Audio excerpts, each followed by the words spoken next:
del Espíritu Santo. ¿Cuánto lo creen? ¿Cuál es el objetivo principal de la iglesia? ¿Qué es lo que la iglesia debe de hacer? Enseñar a la iglesia a buscar el Espíritu Santo de Dios y no contristarlo. Nosotros como pastores, ustedes como líderes, todos en la iglesia tenemos una misión. ¿Cuál es la misión? Enseñar al pueblo a acercarse al Espíritu Santo, enseñar al pueblo a no contristar el Espíritu Santo, enseñar que el Espíritu Santo se contrista, se aparta por un momento de la persona, pero cuando la persona se arrodilla, se humilla delante del Señor, el Espíritu Santo vuelve y lo llena, le da fuerza, porque el Espíritu Santo nos da visión, el Espíritu Santo nos acompaña. El Espíritu Santo es lo más hermoso que Dios nos puede haber entregado. Entonces hoy vamos a estar hablando sobre este tema. ¿Por qué? Porque muchas veces el Espíritu Santo empieza a contristarse en uno de la iglesia, y ese empieza a meter cizaña en el otro, y ese empieza a ver la murmuración, y cuando usted se da de cuenta, la iglesia se empieza a apagar de a uno por uno, porque el Espíritu Santo está en cada uno de nosotros.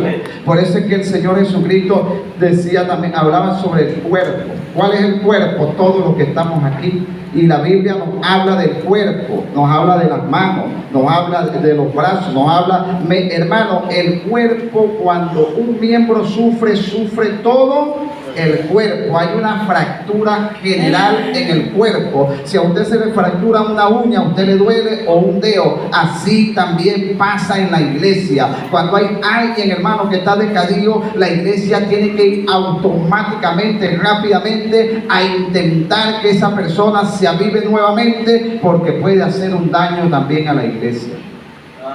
Miren cuántas personas se van hablando mal de la iglesia, hermano. Sí. En muchas ocasiones me pasó y me sentía culpable. Decía, ¿será que yo no estoy haciendo el trabajo bien? Porque hay gente que se va. Pero había la gente que decía, no, el pastor mío es el que está en Nueva Esperanza. Y después los veía llegando a los 6 meses, al año, y decía, es mi culpa. Yo decía, gracias Señor, porque tú verdaderamente me amas y me estás confirmando que no es mi culpa, que fue que se dejó apagar, dejó contristar al Espíritu Santo dentro de esa persona, y por eso no tuvo los ojos espirituales para mantenerse en el lugar donde Dios le ha puesto. Aleluya. Ahora vamos a estudiar aquí cómo podemos buscar el Espíritu de Dios, porque todos podemos tener el Espíritu Santo, pero el que lo contrista ahora, ¿cómo lo puede buscar? Como número 1 tenemos pidiéndolo. ¿Cuántos piden al Espíritu Santo? ¿Cuántos lo piden? Esto es importante, hermano. Vamos a ir un momentico aquí a Salmo 51, y vamos a leer el 10 y el 11. Salmo 51, aleluya.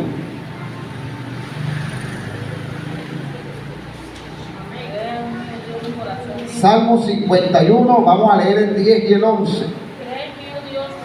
Cree en mí, oh Dios, un corazón limpio, y renueva un espíritu recto dentro de mí. No me eches delante de ti, no quites de mí tu Espíritu Santo. Qué bonito es cuando una persona le dice al Espíritu Santo, Señor, no quites de mí tu Espíritu. Mire, hermano, la persona que tiene el Espíritu Santo tiene muchos beneficios, muchas ventajas. La persona que le pide a Dios que no quite el Espíritu Santo de él, hermano, es una persona diferente a cualquier otra persona. La palabra de Dios dice que el hombre espiritual juzga todas las cosas, pero nadie lo juzga a él. El Espíritu Santo se da de cuenta en cualquier problema o dificultad que usted esté pasando. Entonces ahí es donde usted y yo tenemos que entender que tenemos que decirle a Dios que no quite su Espíritu Santo de nosotros. Aleluya. Porque, hermano, qué bonito es ver verdaderamente cuando el Espíritu Santo está en una persona. Se le ve un brillo en la cara, se le ve palabra, aconseja, es una persona diferente. Por eso es que el salmista David le decía al Señor, no quites de mí tu Espíritu Santo. Qué bonito, hermano. Yo le digo al Señor, ese Señor, no quites de mí tu Espíritu. Yo le digo a la gente, si usted quiere meterse con el pastor Wilmer, dígale todo lo que quiera, pero no se meta con el Espíritu Santo. El Espíritu Santo es lo más bonito que Dios le ha entregado a la iglesia. El Espíritu Santo es es lo más precioso, hermano, lo más valioso que Dios nos puede haber entregado a cada uno de nosotros. El Espíritu Santo da poder, el Espíritu Santo nos hace valiente, el Espíritu Santo le da fuerza al que no tiene, hermano. El Espíritu Santo es lo más hermoso, se lo repito, que Dios le ha entregado a la iglesia. Levante la mano los que le van a decir al Señor: no quites de mí tu Espíritu Santo. Manténlo allí. Qué hermoso es esto, hermano, que usted le pueda decir al Espíritu Santo. Cuando una persona tiene al Espíritu Santo, predica con libertad, canta con libertad, dirige con libertad, habla con libertad, predica con libertad, anda en las calles con libertad, porque el Espíritu Santo da libertad, aleluya. Te quita de las cadenas del enemigo, te rompe, hermano, todo yugo, y tú te sientes libre. Tú puedes predicar tranquilamente, hablarle a quien sea, si es posible al propio presidente de la república, porque tú estás libre. Estás, hermano, con las cadenas rotas, así como Pablo y Silas cuando se rompieron las cadenas en la cárcel y cantaban himnos, hermano. Cuando usted canta al Señor con libertad, se siente o no se siente, se siente ambiente de gloria, se siente ambiente de poder. Pero también una de las cosas de cómo recibimos el Espíritu Santo es por la imposición de las manos. Hermano, una de las cosas que a mí me gustó en esta obra es que imponían manos y se sentía el respaldo del Señor. Por eso nosotros como pastores a veces me dicen: pero pastor, usted sí impone manos. Pero es que la Biblia me dice que imponga la mano, no a la ligereza, pero sí al pueblo. El pastor, el líder que está comandando una iglesia, debe estar imponiendo manos, debe estar metiéndole fuego a la iglesia. ¿Cuánto alaban al Señor? Mira, aquí lo dice. Vamos a ir a Hechos 19:6. Hechos 19:6. Bendita sea la gloria del Señor. Y habiéndole impuesto Pablo las manos, sobre ellos vino el Espíritu Santo, y hablaban en lenguas y profetizaban. Vean, habiéndole impuesto Pedro las manos, hablaban en lenguas y profetizaban. Qué importante es esto, hermano. Yo sé que el pastor Tavares ha visto muchas experiencias cuando ha puesto manos. Hay gente que ha hablado en lengua, bautismo en Espíritu Santo. Nosotros también hemos tenido ese privilegio. La hermana Virginia, me imagino que ya también el pastor Daniel. Eso es importante, de andar los pastores, los líderes, creyendo. Así como Pablo creía, así como Pedro creía, ellos iban y imponían las manos porque creían que tenían poder. Cuando alguien impone manos es porque cree que tiene poder de Dios, aleluya. Cuando usted impone manos, algo tiene que pasar. Yo le digo a la gente, cuando uno impone manos, yo me siento gozoso porque tú sientes el poder que está entrando a esa persona. Entonces nosotros debemos de acostumbrarnos, los líderes, a imponerle mano al pueblo, para que el pueblo reciba el fuego del Espíritu Santo, aleluya. ¿De qué nos sirve a nosotros ponernos a ayunar 10 días, 5 días, y entonces llegamos y predicamos y no ministramos? No estamos haciendo nada, porque le voy a decir algo a la iglesia en esta preciosa mañana, que lo que nosotros tenemos no es de nosotros, es del Señor, y el Señor nos lo da para entregárselo al pueblo. Eso es del pueblo del Señor, eso es de la iglesia de Cristo. ¿Qué es de la iglesia de Cristo? El Espíritu Santo de Dios, aleluya. ¿Cuánto están entendiendo? Vean lo importante que es imponer manos. A través de la imposición de las manos se sanan los enfermos. ¿Cuántos han visto enfermos sanados a través de la imposición de las manos? Yo he visto. Paralíticos se levantan de las sillas a través de la imposición de la mano. ¿Cuántos creen que esto es real? Amén. Bautismo en Espíritu Santo a través de la imposición de la mano. Esto es maravilloso. Y esto no es solamente aquí en el púlpito, iglesia, porque hemos orado en las calles, y en las calles, hermano, han recibido sanidad. Yo he escuchado personas, me han dado testimonio de la hermana Virginia, que ha puesto la mano y se ha sanado. Una vez había un muchacho con unos cálculos en la vesícula, creo que era, o era yo no me recuerdo bien, que no me paró. Me dijo: hermano, cuando la hermana me puso la mano, yo sentí que me sacaron algo de aquí y lo echaron por allá.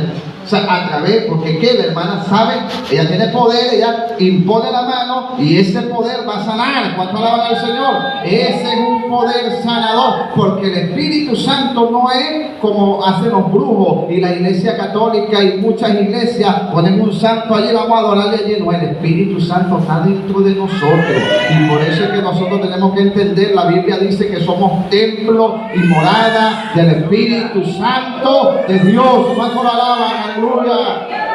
Es maravilloso, hermano. Si algo me enamoré yo es del Espíritu Santo. Amén.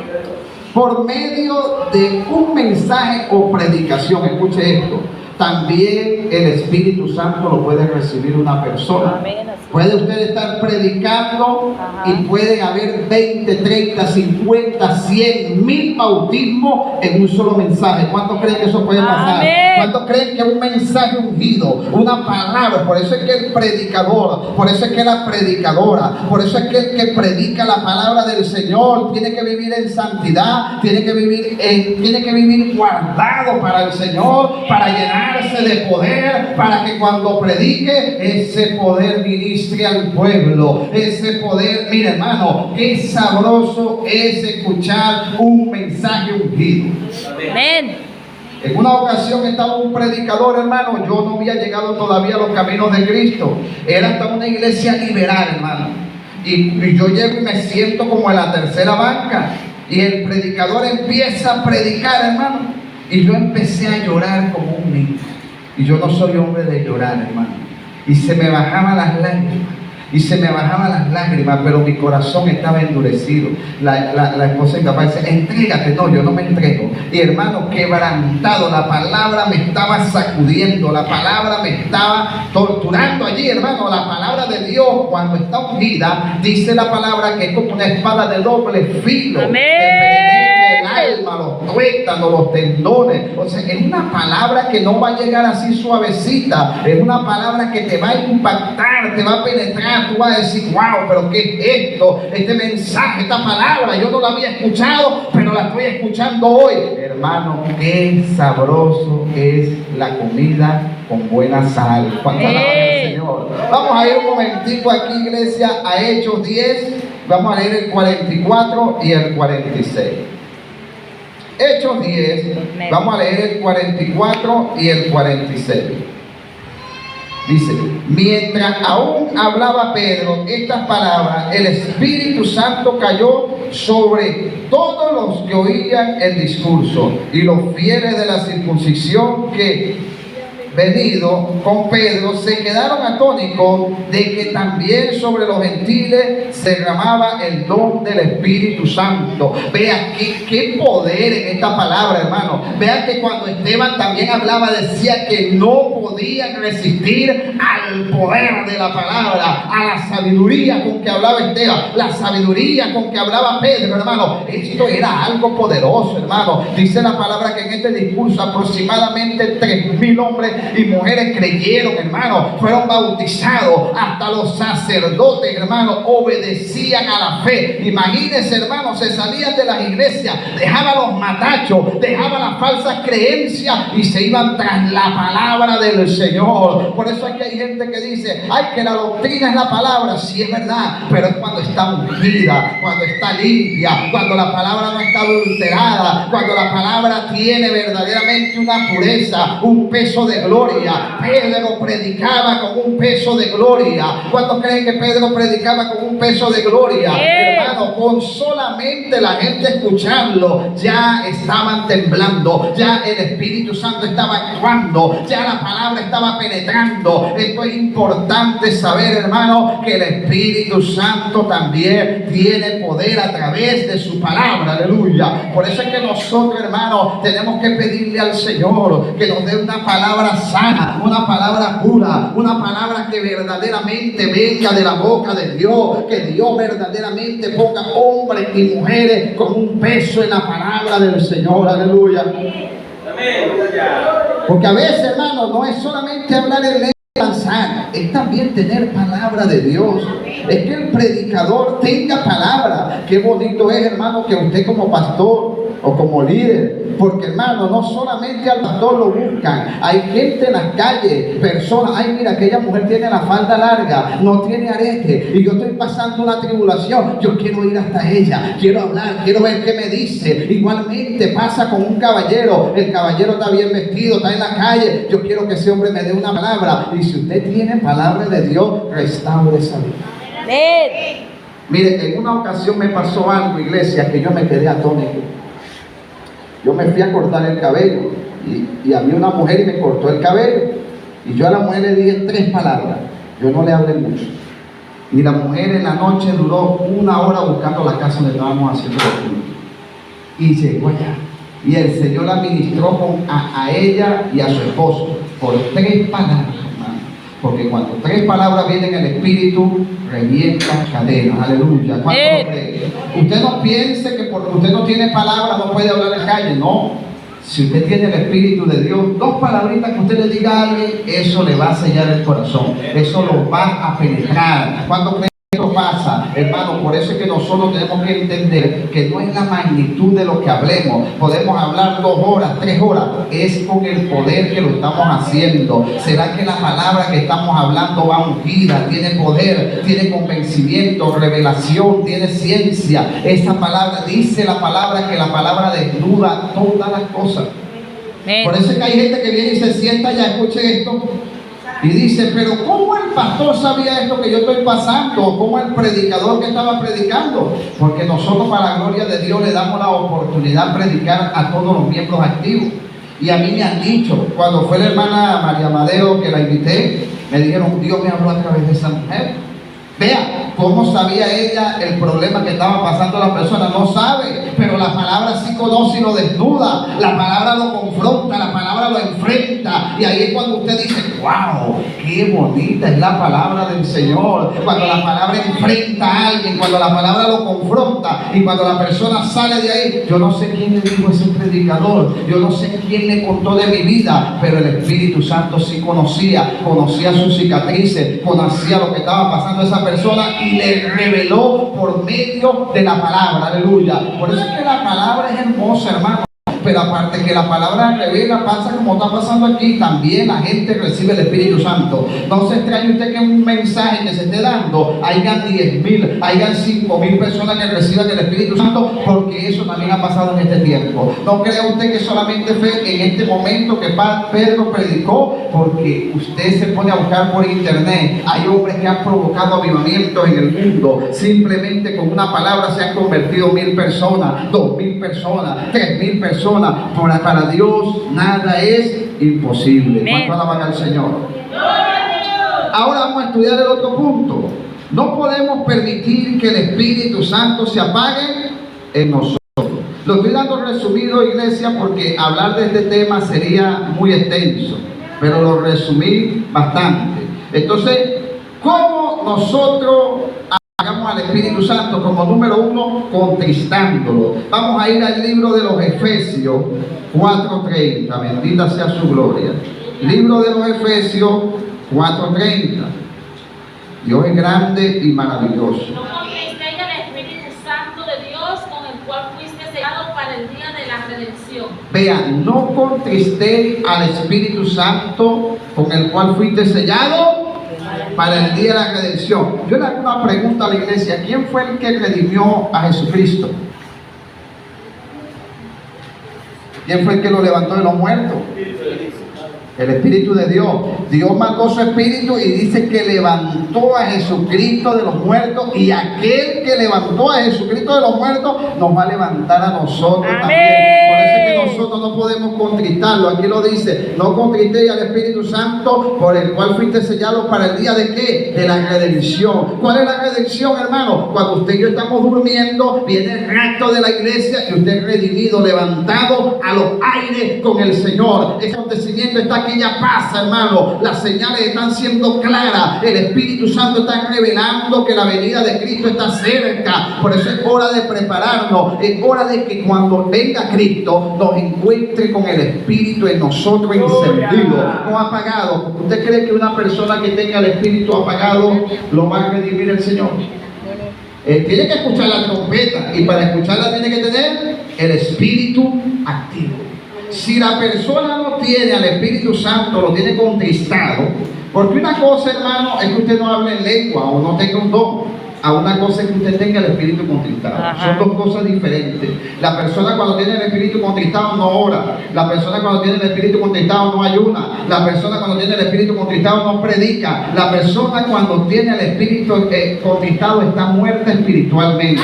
Pero la persona cuando tiene el espíritu encendido, cuando tiene fuego, quiere hablar de la palabra del Señor, quiere expresarse, quiere buscar las almas, quiere, hermano, orar por los enfermos. El espíritu lo impulsa, lo lleva a cualquier lugar, hermano, a hacer cualquier cosa, porque la palabra dice que las cosas que de Dios parecen locura, hermano, en las cosas que el Espíritu Santo hace, a nosotros nos van a parecer locura.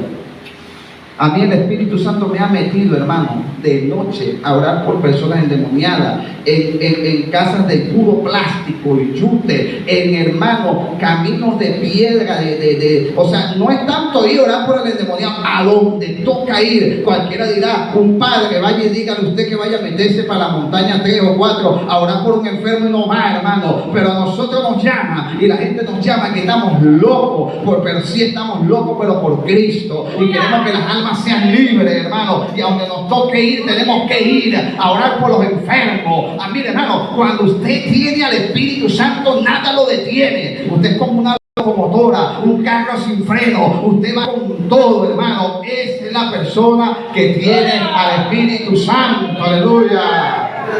Me acuerdo del testimonio que da el pastor, que hubieron unos hombres allá que agarraron a una mujer, y él lo ve pequeñito y flaquito. Y cuando se apartó la ministra, cayó por allá, porque tenía el Espíritu Santo. Si no lo tiene, no se le mete, ¿verdad, pastor? Yo le digo algo, hermano, si yo no tengo el Espíritu Santo y escucho a alguien aullando por allá, yo me escondo. Pero con el Espíritu Santo, yo sé que eso no tiene oportunidad, porque Él es el que tiene el poder. Ahora, ¿cómo contristamos también al Espíritu Santo? Mintiendo. Hermano, cuando la gente miente, contrista al Espíritu Santo. Vamos a ir a Hechos 5, y vamos a leer el 3 y al 5. Hechos 5, vamos a leer Dijo Pedro a Ananías: ¿por qué llenó Satanás tu corazón para que mintiese al Espíritu Santo y sustrajese del precio de la heredad?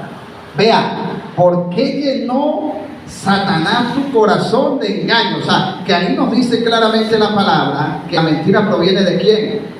Del diablo. Él engañó, hermano, y pensó que eso se iba a quedar así, pero dice la palabra que apenas habló, que cayó y aspiró, hermano, murió. ¿Por qué? Porque había mentido. Cuando uno miente, hermano, el Espíritu Santo se contrista. Mire, hermano, a mí no me gusta decir mentira y trato por todo, hermano, al 100% de no decir mentira, porque yo estoy claro que si digo mentira, el Espíritu Santo se contrista, hermano. El Espíritu, pierdes el respaldo de Dios, porque la mentira, como dice la palabra, es Satanás llegó a tu corazón de engaño. Algo, hermano, que contrista al Espíritu Santo es cuando decimos mentira. Nosotros tenemos que pedirle al Señor que nuestra boca salga pura verdad, que nuestra boca sea transparente, sea limpia. ¿Para qué, hermano? Para que el Espíritu Santo se mantenga activo en cada uno de nosotros. ¿Cuánto le van a pedir al Espíritu Santo? Amén. Levante la mano a decir: Señor, ayúdame a no decir mentira, ayúdame, Señor, a no dar falsos testimonios, ayúdame, Señor, porque muchas veces pensamos que decir mentira es cuando nos preguntan algo y decimos mentira, pero a veces somos como los loros.